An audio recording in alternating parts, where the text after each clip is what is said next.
पंढरीच्या वारीसाठी एक नाही, दोन नाही, तीन पदार्थांची शिदोरी बघणार आहोत आज.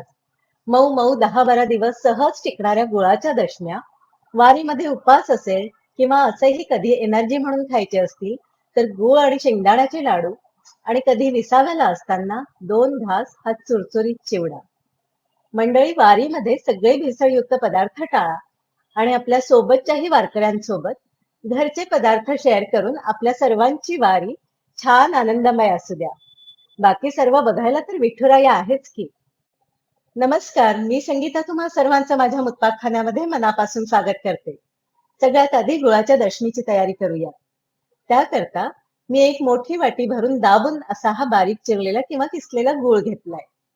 गूळ बारीक चिरून किंवा किसून घेतला की पाण्यामध्ये लवकर विरघळतो. गूळ घेतला त्याच वाटीने पाऊण वाटी पाणी या गुळामध्ये घालायचे. गूळ आधी असा पाण्यामध्ये विरघळून घ्यायचा. त्यानंतर आता भांड्याखाली गॅसची फ्लेम सुरू करूयात.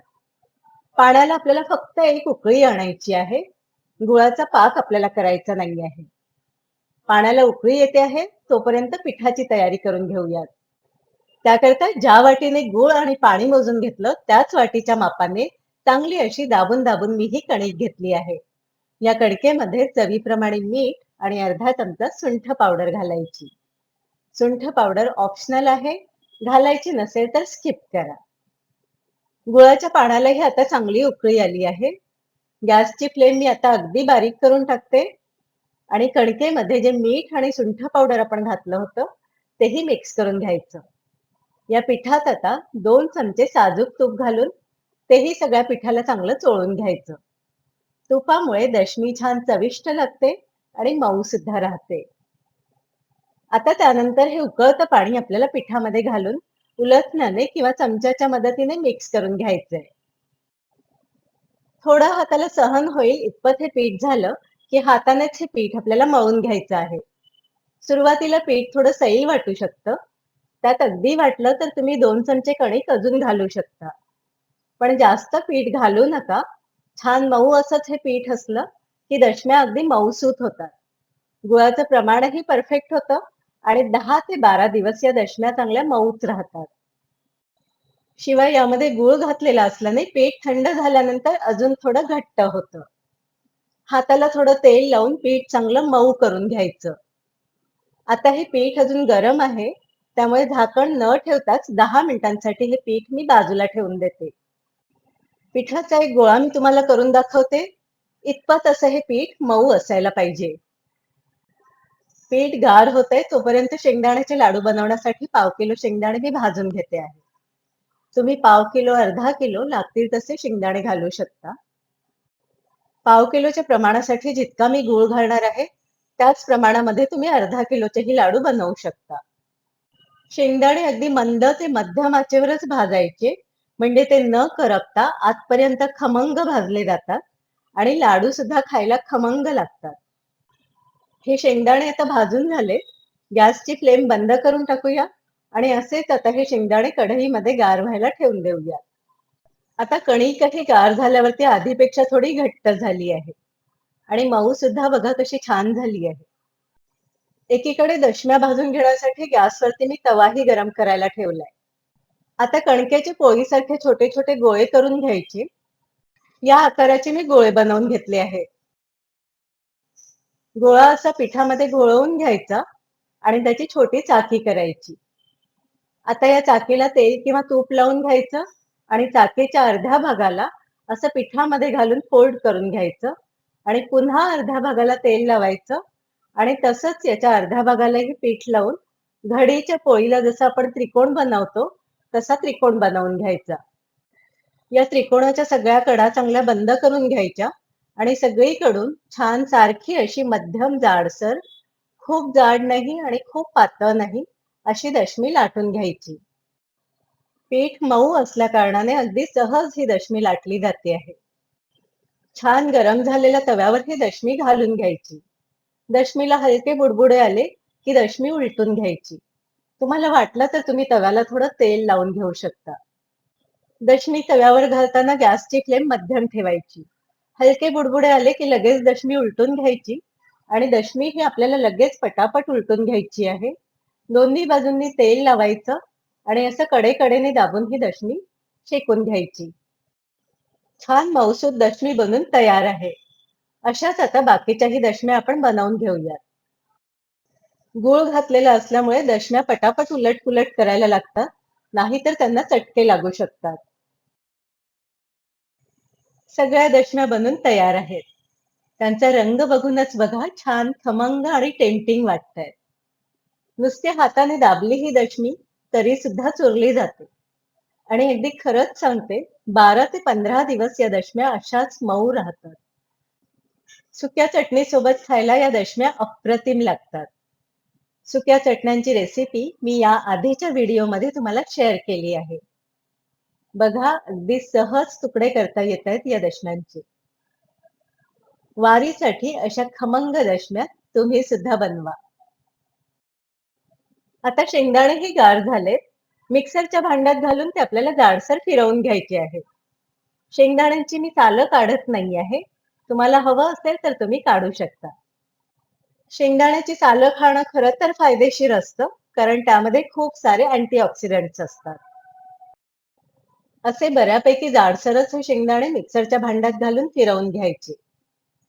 सगळे शेंगदाणे असे मिक्सरच्या भांड्यात घालून जाडसर दळून घेतले आहे. आता पाव किलो शेंगदाण्यांकरता पाव किलो किंवा त्याहून अगदी थोडा कमी असा गूळ बारीक चिरून किंवा किसून घ्यायचा. गुळाची रेडीमेड पावडर शक्यतो वापरू नका, कारण ती खूप कोरडी होते आणि त्यामुळे लाडू बांधायला त्रास होतो. गूळ घालून गूळ मिक्स करून घ्यायचा आणि सोबतच त्यामध्ये 1 ते 1.5 चमचा सुंठ आणि वेलची पावडर घालायची. पावसाळ्यामध्ये सुंठ खूप गुणकारी असते, त्यामुळे सुंठ पावडर या लाडवांमध्ये अगदी आवर्जून घाला. सुंठ वेलची पावडर घालून ती सुद्धा चांगली मिक्स करून घ्यायची. तयार झालेलं मिश्रण मिक्सरच्या भांड्यात पुन्हा एकदा 2 ते 3 वेळा पल्स मोडवरती फिरवून घ्यायचं. दाणे आणि गूळ बघा आता छान मिक्स करून झाले आहे. हातात असं मिश्रण घेतलं की सहज लाडू बांधता येत. आता या मिश्रणामध्ये मी 2 चमचे साजूक तूप घालते आहे, ज्यामुळे लाडू वळून झाल्यावरती त्यांना छान चकाकी येते. याशिवाय तुपामुळे लाडूची चवही छान येते. तूप घातल्यानंतर सगळ्या मिश्रणामध्ये ते चांगलं मिक्स करून घ्यायचं. आता मध्यम मध्यम आकाराचे असे हे लाडू आपल्याला बांधून घ्यायचे आहेत. इतक्या मिश्रणामध्ये साधारण 14 ते 15 लाडू बनून तयार होतात. असे छोटे छोटेच हे लाडू वळून घ्यायचे, कारण शेंगदाणे पचायला जड असतात. हा एकच लाडू अगदी एनर्जीचा भंडार आहे. वारीच्या दरम्यान कधी उपासाचा दिवस असेल किंवा असंही कधी एनर्जीसाठी काही खावंसं वाटत असेल, तर शेंगदाण्याचा हा एकच छोटासा लाडू खूप किमया करून जातो. वारीला जाताना नक्की असे मऊसूत लाडू बनवा. स्वतः खा, सोबतच्या वारकऱ्यांनाही द्या. वारी दरम्यान शक्यतो कुठलंही बाहेरचं भेसळयुक्त खाणं टाळा. आता मध्ये कधी विसाव्याला बसला की 2 घास खाता येईल असा चटपटीत चिवडा बनवण्यासाठी पाव किलो पातळ पोहे एका जाड बुडाच्या कढईमध्ये अगदी कमी आचेवरती कुरकुरीत होईपर्यंत भाजून घ्यायचे. पोहे असे बोटांनी चुरल्यानंतर ते सहज चुरले जातील इतपत हे पोहे आपल्याला भाजून घ्यायचे आहे. भाजलेले पोहे एका परातीमध्ये मी काढून घेते. आता ही कढई स्वच्छ पुसून यामध्ये 2 टेबलस्पून तेल घालून घ्यायचं. तेल गरम झालं की त्यामध्ये 15-20 खोबऱ्याचे काप घालून ते तळून घ्यायचे. तळलेलं खोबरं भाजलेल्या पोह्यांवरती काढून घ्यायचं. अगदी तसंच आता आपल्याला यामध्ये दाणे घालून तेही तळून घ्यायचे आहे. तळलेले दाणे सुद्धा मी भाजलेल्या पोह्यांवरती काढून घेतले. आता या तेलामध्ये 4-5 बारीक चिरलेल्या हिरव्या मिरच्यांचे तुकडे घालून घ्यायचे आणि तेही थोडे तळून घ्यायचे. मिरच्या थोड्या अर्धवट तळून झाल्या की त्यामध्ये 2 ते 3 कढीपत्त्याची पानेही घालून ती सुद्धा चांगली कुरकुरीत होईपर्यंत तळून घ्यायची. आता यामध्ये पाव चमचा हळद घालायची, पाव ते अर्धा चमचा हिंग घालायचा, मिक्स करून घ्यायचं आणि त्यानंतर भाजून घेतलेले पोहे घालायचे. पोहे घातल्यानंतर पोहे सुद्धा मिक्स करून घ्यायचे. यामध्ये अजून आपल्याला मीठ घालायचं आहे.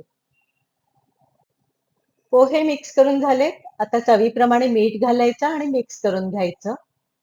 थोडा आमचूर घालायचा आणि तोही मिक्स करून घ्यायचा. तुम्हाला चिवड्यामध्ये साखर आवडत असेल तर चवीप्रमाणे साखरही तुम्ही घालू शकता. मी यामध्ये साखर स्किप केली आहे. सगळे जिन्नस चांगले मिक्स करून झाले की मिठाची चव नक्की बघा. मीठ जर कमी असेल तर तुम्ही थोडं मीठ आता घालू शकता. चिवडा तयार आहे. गॅसची फ्लेम आता मी बंद करून टाकली आहे. वारीसाठी बनवलेला हा चटपटीत चुरचुरीत चिवडा एका हवाबंद डब्यामध्ये भरून ठेवूया. किती छान कुरकुरीत झालाय बघा हा चिवडा. बघताच क्षणीच खावासा वाटतोय. छान अशी पंढरीच्या वारीला जाताना घ्यायची शिदोरी तयार आहे. एक नाही, दोन नाही, तीन पदार्थ आपण या शिदोरीसाठी बनवले. तुम्ही सुद्धा हे सगळे पदार्थ नक्की बनवा. खरंच सांगते, बाहेरचं काहीही खाऊ नका. त्यामध्ये भेसळ असते आणि आजारासाठी एक कारण होऊन जातं. तुमची वारी आनंदाने पार पडो अशी माझी सर्वांना सदिच्छा. रेसिपी आवडली असेल तर व्हिडिओला लाईक करा, शेअर करा आणि अशाच छान छान रेसिपीसाठी माझ्या चॅनलला सबस्क्राईब करा. धन्यवाद.